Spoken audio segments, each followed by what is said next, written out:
Ni kweli hali halisi ipo hivyo kwamba sasa Iran imeipiga bezi ya kijeshi ya Marekani kule Qatar.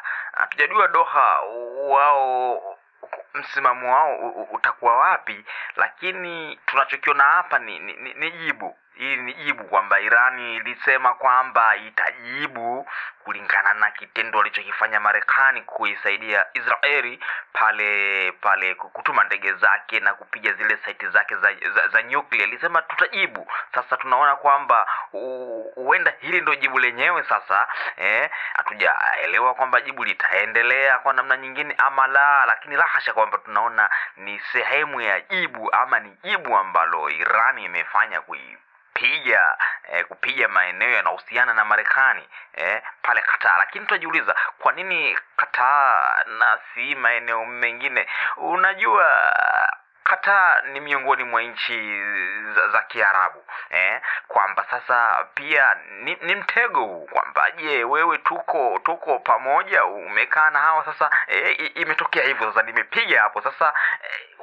Uamuzi sasa hapa tunasubiri kwamba Qatar itatoa uamuzi gani dhidi ya Iran moja kwa moja, uamuzi mkali ama uamuzi wa wastani ama itakaa tu kimya. Ni mapema mno kuzungumza kwenye hili, lakini ngoja tuangalie muda. Kadri muda unavyozidi kwenda, basi tutapata tu majibu, pamoja kwamba ndio tutapata majibu. Lakini kwa mpaka sasa hivi mmoja wa falme za nchi hizi za Kiarabu zimelaani kwa kweli. Imesema huu ni ukiukwaji wa sheria za Umoja wa Kimataifa unapotumia anga la nchi nyingine kuipiga nchi nyingine, hata kama ni ndio wamepiga bezi ya Marekani, kwamba lengo ni kumjibu Marekani, lakini wamelaani kwamba ni uvunjifu wa sheria za Umoja wa Kimataifa. Sasa sijaelewa kwamba nini zaidi kinaga ubaga, lakini hali halisi ndio iko hivyo. Na pamoja na kwamba hali halisi iko hivyo, lakini unaona ni kama ukasuku fulani ambao umeanza kujitokeza na ulishaanza kujitokeza toka zamani kwenye hizi falme za Kiarabu, hususan kwenye mashirikiano wa nchi zenyewe kwa zenyewe, kwamba mwingine anapopata matatizo, je,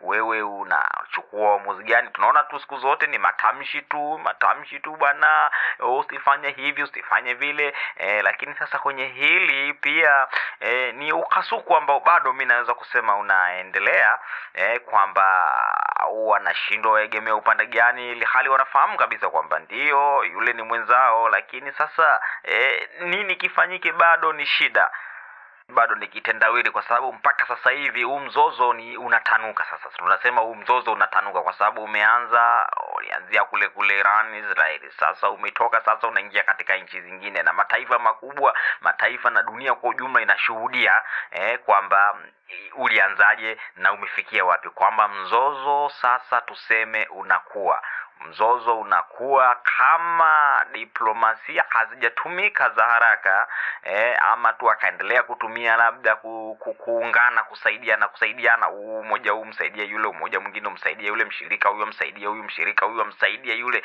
kwamba tutarajie mzozo huu utakuwa ni mkubwa kwa kweli, mkubwa, kwa sababu pia ifahamike kwamba miongoni mwa bezi kubwa sana Middle East ni moja wapo ni ya Qatar ya Marekani. Yani miongoni mwa bezi kubwa sana, tunasema big military US base, moja wapo ni ya Qatar. Kwa hiyo